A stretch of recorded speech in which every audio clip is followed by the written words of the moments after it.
É ciência. É nutrição.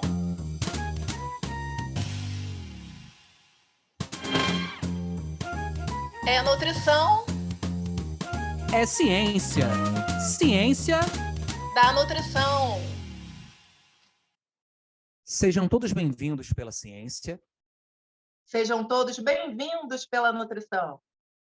Meu nome é Anderson Teodoro. E eu me chamo Luana Aquino. Está no ar mais um episódio do nosso podcast Ciência da Nutrição, que tem como principais objetivos, principais conceitos, trazer informações novas e atualizadas para você aí de casa que nos acompanha, das diferentes temáticas da área da nutrição e da ciência. A gente espera que com essas informações, você aí que nos acompanha, possa modificar os seus hábitos e que esses hábitos novos, então, passam a impactar de fato a vida de vocês. A gente queria muito agradecer a todos que vêm nos acompanhando, Quem está nos ouvindo nas plataformas de streaming, te pede que continue divulgando o nosso trabalho, mas você que nos acompanha agora de áudio e vídeo aí no canal do YouTube, te pede que você se inscreva no canal, marque os sininhos para as notificações, isso ajuda muito a divulgação do nosso trabalho. Hoje nós vamos falar sobre uma temática, que ganha uma nomenclatura, a gente pode dizer assim, nova, E o tema de hoje do nosso programa é Upcycled Foods, A gente vai entender, inclusive, o que significa esse termo. E a gente tem o prazer de receber, e para mim uma baita coincidência, depois de tanto tempo, a convidada de hoje, a professora doutora Thaís Uecani. Luana, hoje não tem para você não. Thaís foi da minha turma de graduação, antiga colega, depois encontrei de novo com ela no mestrado, então assim, já era para você hoje. A Thaís, como eu falei então para vocês, ela é graduada em nutrição pela Unirio, com mestrado e doutorado em ciências de alimentos, e também especialista em segurança alimentar e qualidade nutricional pelo Cefetec. Ela já trabalhou em vários lugares como pesquisadora, no Inmetro, por exemplo, e atualmente ela é professora adjunta do Departamento de Bromatologia da Universidade Federal Fluminense, com uma experiência muito grande na área de ciência e tecnologia de alimentos, trabalhando com desenvolvimento de métodos, análise de compostos voláteis e também utilização de matérias-primas alternativas para a elaboração de produtos alimentícios. Thaís, prazer muito grande te receber aqui, seja muito bem-vinda. Agradeço o convite, Anderson, já de longa data, Luana, estou conhecendo hoje, muito prazer. A equipe de vocês foi muito gentil no cuidado comigo, no contato. É sempre importante a gente ouvir informação, ter uma fonte como uma fonte fidedigna, da ciência e nutrição, que são vocês, Então é interessante a gente trazer tópicos e temas que seriam relevantes, para a população de modo geral. O termo esse upcycled é um termo curioso, porque, na verdade, ele é um termo novo, bem novo, na verdade. Eu, particularmente, estive em contato com ele esse ano, que era uma coisa que a gente já fazia, mas talvez não com esse nome, Então, esse nome, na verdade, esse termo, ele já é usado há muitos anos, quando a gente fala de roupa, de materiais. A gente aqui no Brasil, talvez uma semelhante seria o que a gente conhece como aproveitamento, Quando a gente fala dos alimentos. E aí, quando a gente fala de tradução literal, fica um pouco difícil, Porque você não vai querer falar um alimento reciclado. Alimento reciclado acho que não soa muito bem para a maioria das pessoas, Mas o termo, ele vem justamente disso, de uma nova reutilização desses alimentos, revisitar esses alimentos que seriam descartados. E aí, quando a gente fala hoje, não só hoje, mas há muito tempo, no Brasil e no mundo, a fome ainda é um problema muito grande da população mundial. E muitas dessas pesquisas que estão relacionadas a isso, a gente fala que não é que não é que não tem alimento. A gente tem alimentos, que a gente consegue entender que a gente produz alimento, o mundo produz alimento. Em termos de Brasil, a gente é bastante forte na produção agropecuária. E aí, só que o que acontece é que eles verificaram, a Organização Mundial de Saúde, eles verificaram que o que acontece? A gente produz os alimentos, mas esses alimentos não conseguem chegar para toda a população, O que está acontecendo? E aí verifica-se que em torno de 30% desses produtos eles acabam sendo descartados ou perdidos, tanto nos níveis de venda, quando a gente fala do supermercado, e consumidores. Eu não sei como é que é o hábito, das pessoas, Mas quando a gente vai no supermercado, às vezes a gente vai escolher uma fruta ou um legume, você normalmente apalpa, né? E algumas vezes, ao fazer esse movimento, você pode até gerar um machucado nesse fruto, e com isso ele vai acabar sendo mais facilmente degradado. Então, esses alimentos, esses produtos que eles não são comercializados, que são desprezados pelos consumidores, eles acabam sendo descartados. Acontece muito em final de feira, se você for a qualquer lugar, qualquer cidade que tem uma feira, no final da feira, né, que a gente chama da xepa, que muitas vezes os produtos estão mais baratos, a qualidade já não é tão boa, e aí as pessoas acabam não consumindo. Mas o termo em si, esse upcycled, ele vem justamente de tentar achar uma nova forma de utilizar esses produtos que seriam descartados, na verdade, né? Que ele não teria utilidade. Quando a gente fala de aproveitamento integral dos alimentos, que também é um termo muito comum aqui no Brasil, a gente fala a nível doméstico, né? Então, a gente fala em casa que você poderia usar, de repente, fazer um bolo da casca da banana, usar a casca das frutas para fazer um chá, ou fazer algumas outras preparações. Seria tudo em nível doméstico. E quando a gente está falando desse upcycled, a gente já está falando de nível industrial.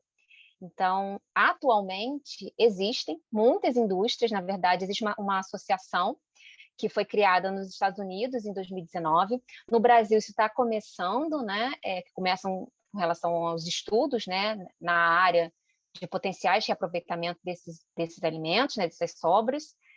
E aí, essa associação, em 2019, tem muitos já produtos alimentícios e ingredientes que são certificados. Então, a gente pode ter algumas farinhas que são produzidas com sementes, a gente tem farinhas que são produzidas com casca, e essas farinhas dão origem a produtos, por exemplo, biscoitos, bolos. Então, a gente tem vários outros produtos. Então, a gente tem indústrias que fabricam ingredientes a partir desses resíduos, e a gente tem indústrias que fabricam produtos alimentícios a partir desses resíduos, né? Então, a gente tem uma forma de integrar, né, talvez, essa questão do produtor de alimentos ou até da indústria, né, que gera esse resíduo. Então, a gente tem a indústria, por exemplo, de sucos, ela vai gerar sucos cítricos, que a gente tem até aqui no Brasil, ela vai gerar muitas cascas, né? Muito bagaço, né, de laranja. Será que esse resíduo não poderia ser utilizado para outro produto? Não só para agregar valor, né, com outro produto para a indústria. Quando a gente fala de resíduos, a gente pode estar falando também da própria agricultura, né? Então, que é hoje com que eu trabalho. Então, eu tenho um resíduo de uma produção, que é a do café, e aí esse resíduo, que ele seria descartado, de que forma? Ele volta para o meio ambiente, ou então ele é usado quando você faz a torração do café para queimar, né, como combustível, mas ainda assim gera-se um volume muito grande. Quando a gente fala de café, cacau, a gente fala de frutos em si que têm sementes, esses também são resíduos que podem ser utilizados para a produção de farinhas e, consequentemente, de outros produtos. A ideia desse termo é não só tentar utilizar o produto como um todo, mas também, às vezes, utilizar esse resíduo para extração de compostos bioativos, que aí sim, esses compostos bioativos, eles seriam utilizados como ingrediente de outros produtos. A gente pode estar falando de alguns pigmentos, alguns antioxidantes que poderiam ser utilizados. E associado, então, a esse retorno, não só financeiro para os agricultores, que teriam um destino melhor, mais nobre para esses resíduos, também para a indústria, que teria um outro produto a ser elaborado, mas a gente está falando também de ambiente, né, de meio ambiente. E hoje em dia a gente percebe que é muito importante para as indústrias terem essa questão, essa preocupação com o meio ambiente, com o resíduo que é gerado da sua produção, com a própria água que é utilizada. Então, esses resíduos, se eles não estão sendo utilizados na produção daqueles produtos, para onde eles estão indo? Eles vão ser descartados no ambiente, eles vão ser talvez submetidos à compostagem, que muitas indústrias fazem, mas será que é suficiente para gerar, para dar fim para esses resíduos? Então, acaba sendo uma preocupação. Então, a ideia desses produtos upcycled é justamente isso, né? É a gente tentar suprir, trazer uma resposta para a indústria de alimentos, né, com relação a esses resíduos que são gerados, para os próprios agricultores, dos resíduos da sua produção, tentar gerar um valor agregado e, consequentemente, melhorar essa questão ambiental, né, da sustentabilidade, desse descarte desses alimentos, que é um problema mundial, não só no Brasil, mas em termos de mundo, né, que seria também uma forma da gente reintroduzir esses alimentos, né, esses ingredientes na cadeia produtiva e, de repente, gerar novos produtos que possam, de repente, ser distribuídos, talvez, com um preço mais acessível ou não. Então, tem bastante ideias, né, para serem trabalhadas. Aqui no Brasil, hoje, a gente está fazendo muito isso ainda a nível de pesquisa. Então, quando a gente fala das nossas teses, dos mestrados, que eles são defendidos utilizando resíduos, tem muita gente na nossa área de ciência de alimentos que usa resíduo de jabuticaba, que usa resíduo de jussara há muito tempo, né, para produzir para testar, para verificar a extração de compostos bioativos, de antocianinas, mas ainda estamos com talvez um espaço ainda entre o que a academia produz e o que a indústria de fato consegue aproveitar, a tecnologia que a indústria consegue aproveitar. Além disso, a gente já tem esse espaço também, né? Tem uma questão, né? Que, como eu já falei anteriormente, como que você vai, em termos de legislação, né? Como que você vai vender esses produtos? O termo é em inglês, né? Upcycled, nem todo mundo é obrigado a saber qual vai ser a tradução. Reciclagem para um alimento não fica muito bonito. Reaproveitamento a gente já tem, né? Quando a gente fala do aproveitamento integral dos alimentos. Talvez seja o termo que mais se enquadra ali quando a gente fala de alimento. E aí teria que ter a legislação com relação ao quais são os resíduos que podem ser considerados, que podem estar aptos para serem utilizados como produtos, como para a elaboração de novos produtos, como forma de ingrediente. Será que todos os resíduos são seguros, quando a gente fala em termos de não só segurança microbiológica, sim, mas quando a gente fala também de segurança de toxicidade, dependendo dos compostos bioativos, eles podem gerar algum dano, né? Trazer algum dano. Será que eles vão ser aceitos pela população? Então, assim, existem ainda diversos campos que devem ser avaliados com relação a, de fato, no Brasil, ter essa introdução, né, no nosso mercado. Nos Estados Unidos, já tem várias empresas, inclusive, registradas que fazem, né? Mas a legislação deles, em termos de alimentação, é muito diferente da nossa, né? A nossa legislação ela é um pouco mais restritiva, o que é um ponto positivo, porque aí permite uma segurança maior, na teoria, né? Mas que a gente teria um conforto, né? Uma questão de que aquele produto que foi liberado, ele passou por todos os testes que deveriam ter sido feitos para aquele produto, e que ele sim poderia ser utilizado sem problema nenhum de termos de saúde para o consumidor, né? Então a gente tem ainda um pouco de chão para percorrer, é uma área nova.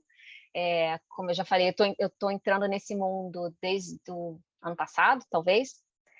Na verdade, considerando a pandemia, ano passado, né? E a ideia é gerar alternativas para esses produtos que são gerados, independente do consumo ou não. Não tem a ver com o fato de aquele produto é menos consumido ou mais consumido, não.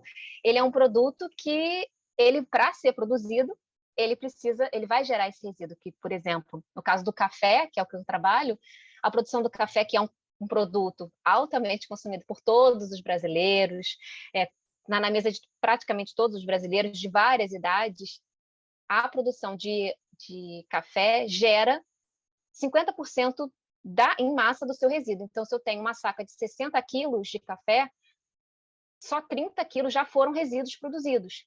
Então, você imagina, nós somos o Brasil, o maior exportador produtor, né, de café, quanto de resíduos não é gerado.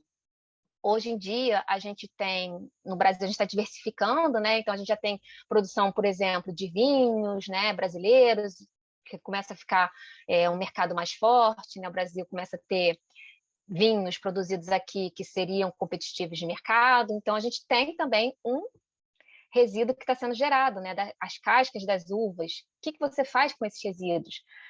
Tem pesquisas que trabalham também com azeite, né? O Brasil no Sul tem começado a produção de azeite, bastante interessante, e você gera esse resíduo. Então, que não é E esses problemas, né, acabam sendo dos países produtores. E nós, que a gente produz vários tipos de commodities, a gente tem vários tipos de resíduos que talvez tenham potencial. Talvez.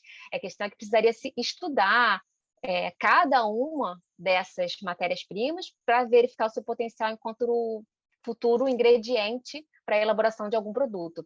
E isso a gente está falando de ingrediente, né? Mas quando a gente começa a falar de preparo dos alimentos ou determinados tipos, quando a gente fala de qualquer produto de panificação, você precisa testar esse produto com relação às características tecnológicas do produto.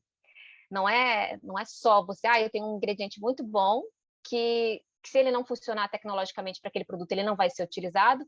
E se ele funcionar, será que a população vai aceitar, vai comprar esse produto? Porque eu posso produzir o melhor produto que seja rico em fibra, então ele seja altamente benéfico, que ele tenha uma cor desejada, que ele tenha uma característica tecnológica ideal de maciez, de textura, mas que o consumidor não vai consumir, não vai querer comprar.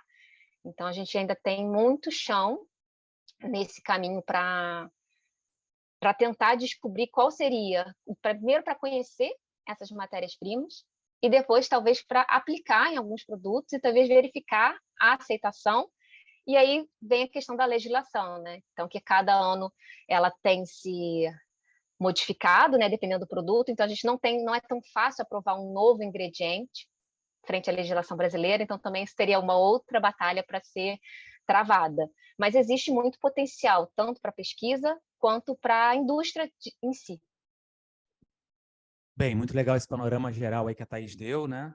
Inclusive, ela citou um alimento aqui que a gente teve um programa esse mês, quem ainda não curtiu, a gente pede que assista o programa sobre azeite, que foi um programa que a gente teve agora, intimamente, foi um programa bem legal aí no nosso podcast. E eu queria saber agora da Camila. Camila, o que você está achando do programa? Qual é a dica que você traz para a gente hoje? Olá, Anderson, olá, Luane, olá, ouvinte do podcast Ciência da Nutrição. Para complementar o episódio de hoje, trago como dica um e-book que traz uma visão multidisciplinar sobre a temática. O e-book Desperdício de Alimentos, Velhos Hábitos, Novos Desafios, almeja ser útil para todos aqueles que desejam refletir e se aprofundar no tema, visando ainda incentivar mudanças de atitude.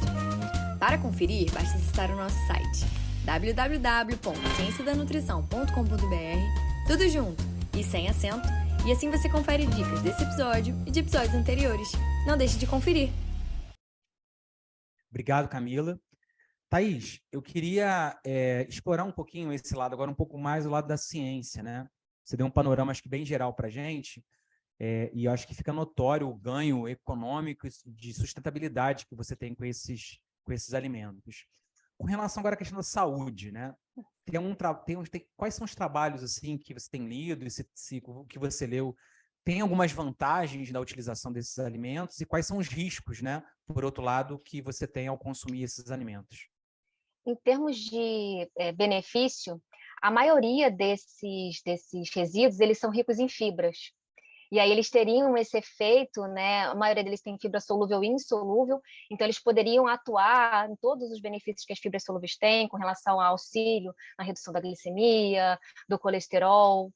A gente tem produtos já elaborados, né, que teriam um efeito tecnológico também dessas fibras com relação à questão do espessante, então eles poderiam ser utilizados. A gente tem alguns compostos bioativos, como antocianinas, que seriam antioxidantes. Então, a gente tem um efeito benéfico. Considerando o efeito maléfico é porque a maior parte desses resíduos, quando a gente fala principalmente de casca e de semente, a gente está falando de, muitas das vezes, sistema protetor do fruto, do vegetal, e aí eles podem ter alguns compostos, por exemplo, como os taninos, que são compostos polifenóis, que dependendo do teor, eles podem ser tóxicos. Até mesmo quando a gente fala do café, do cacau, eles têm algumas xantinas, cafeína, teobromina, que, dependendo da concentração, eles podem ser tóxicos, eles apresentam toxicidade já comprovada, mas depende muito da concentração.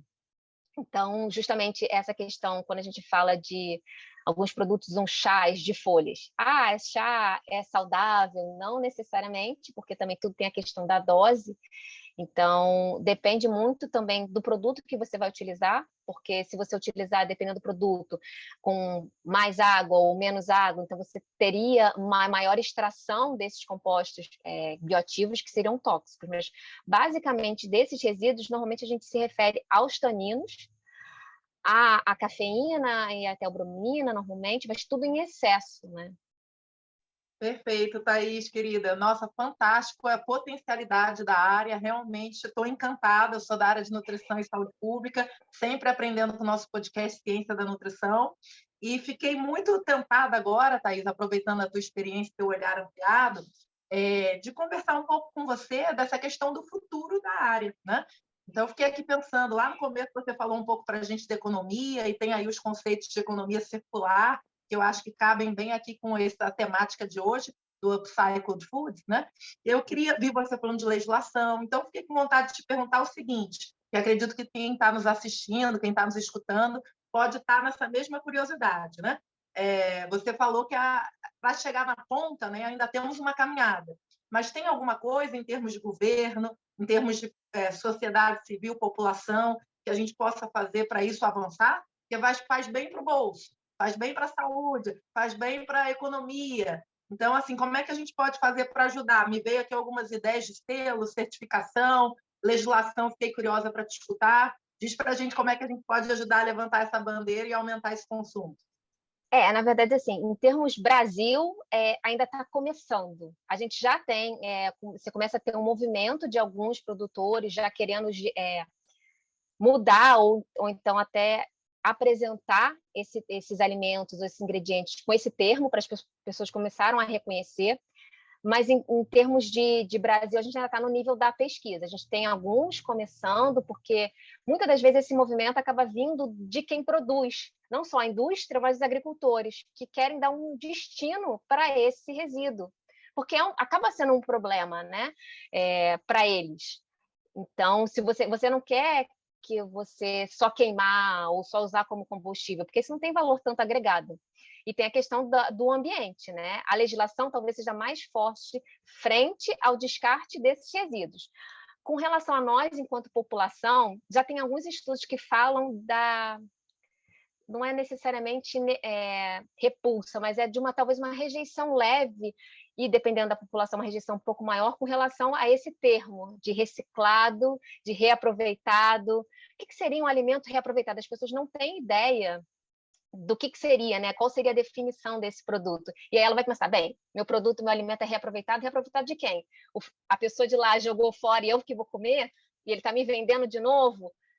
Aí, talvez a forma que a gente, enquanto cientistas, né, de alimentos, possa fazer talvez divulgar o termo, como a gente fez todo aquele trabalho, quando a gente fala de aproveitamento integral dos alimentos, na época tiveram várias oficinas, Senai, a gente fazia oficinas, né, quanto da nutrição, para justamente ensinar as pessoas a que não precisava jogar fora a semente da abóbora, você pode assar e fazer um snack, mas assim, em termos de nós aqui, em termos de indústria, o consumidor acaba sendo, talvez um pouco ele se sinta pressionado, ou talvez até tentativa de ser enganado quando você fala isso, então seria ideal divulgar que esse produto, qualquer ingrediente que vá ser elaborado a partir do upcycled, ele não é um produto que saiu da mesa de ninguém.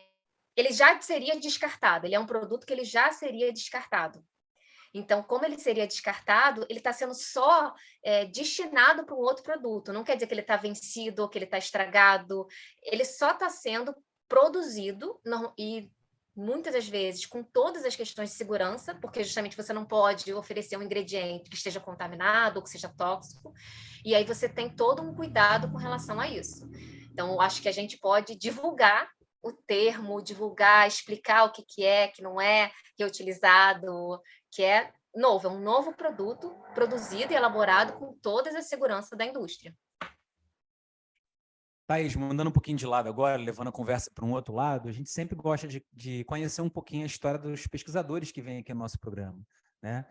E assim, quem é a Thaís, como é que ela chega nessa área da nutrição e depois como é que ela caminha para trabalhar com essa terminologia toda aí, que não é fácil saber. Então, eu, na verdade, eu venho de muito, né, trabalhar na área de ciência de alimentos, né, tanto no mestrado quanto no doutorado. E aí, quando eu passei no concurso da UF, aquela coisa, preciso achar minha linha de pesquisa, preciso começar a fazer alguma coisa. E aí eu tive um contato, a minha antiga orientadora, ela trabalhava muito em parceria com um produtor de café. E aí quando a gente fazia visita, a gente pensava, nossa, a quantidade de resíduo que gera é muito grande, né? E aquilo ali ficou na minha cabeça desde a época do doutorado. E quando eu passei para a UF, eu falei, bem, preciso escolher uma linha.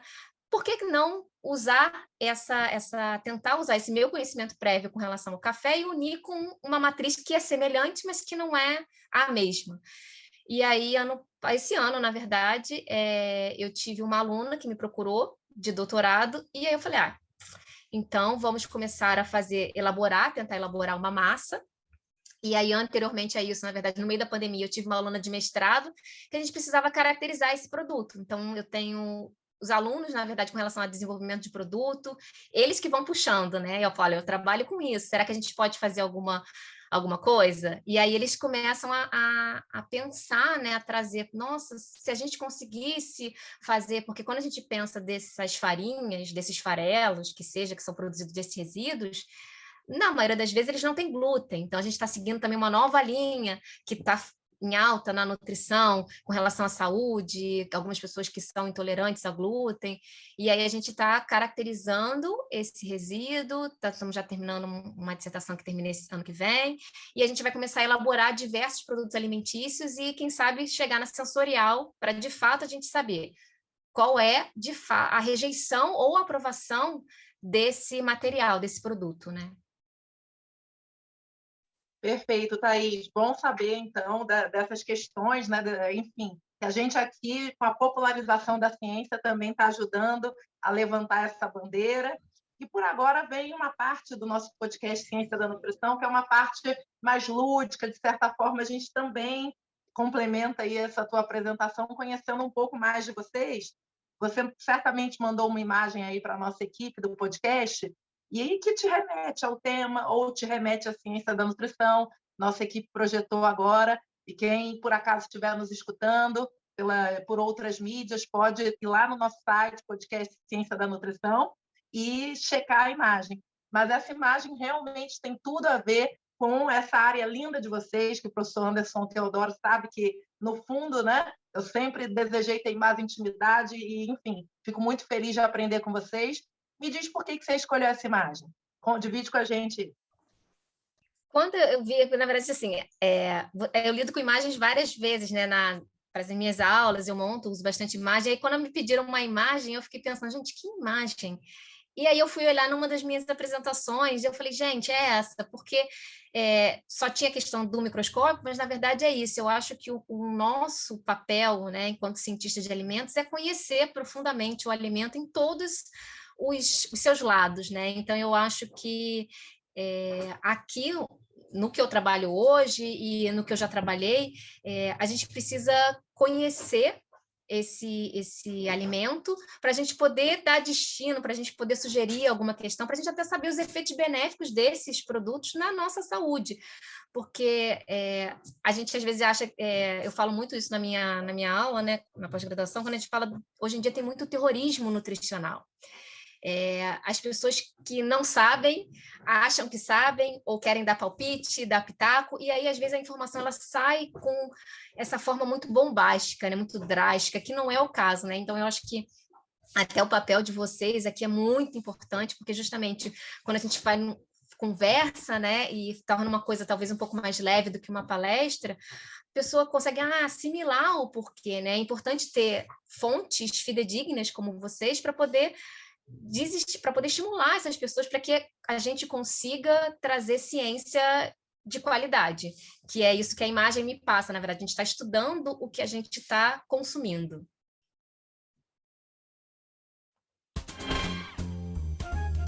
Luana, lá vem ela, hein, dizendo que a gente tem que terminar, não tem jeito.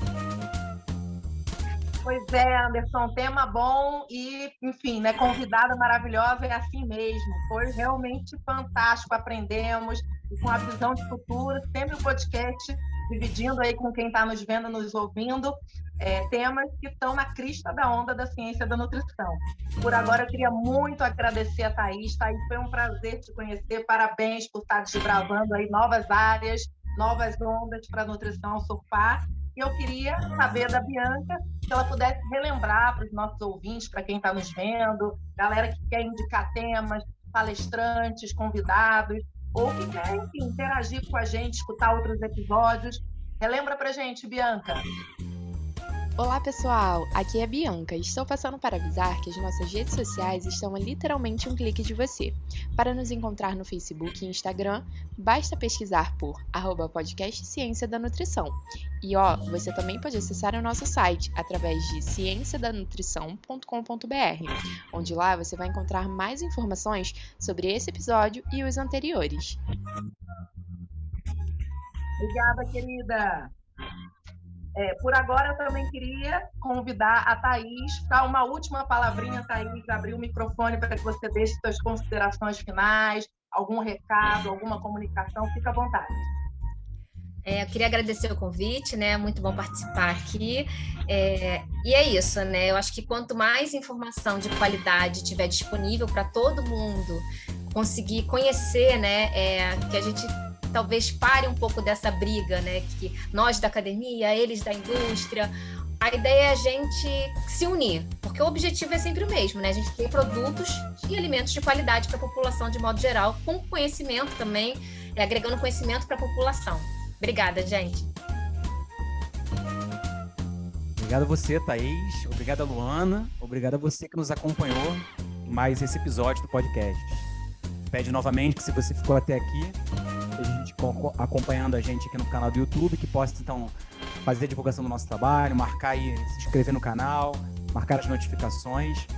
Até porque hoje, né, Luana, a gente está chegando nos últimos episódios do ano. Podemos falar que a gente está encerrando talvez mais um ciclo, né? E hoje nós falamos desse ciclo da alimentação. Quem olha aí o nosso logo, a logo do nosso podcast, a gente vê também que esses ciclos acontecem, né? E essa é uma preocupação que a gente que trabalha com a nutrição, pensar na produção, mas também pensar o que a gente vai fazer com esse produto final que é gerado. É uma construção cada vez mais coletiva, do qual você faz parte, do qual hoje a gente trouxe você para essa discussão. Obrigado aí a você que nos acompanhou. A gente está gravando agora muito próximo ao Natal e Ano Novo, então toda a nossa equipe deseja muito boas festas aí para você, para sua família que nos acompanha. E ano que vem a gente promete cada vez mais surpresas aí com nossos programas. Podcast Ciência da Nutrição.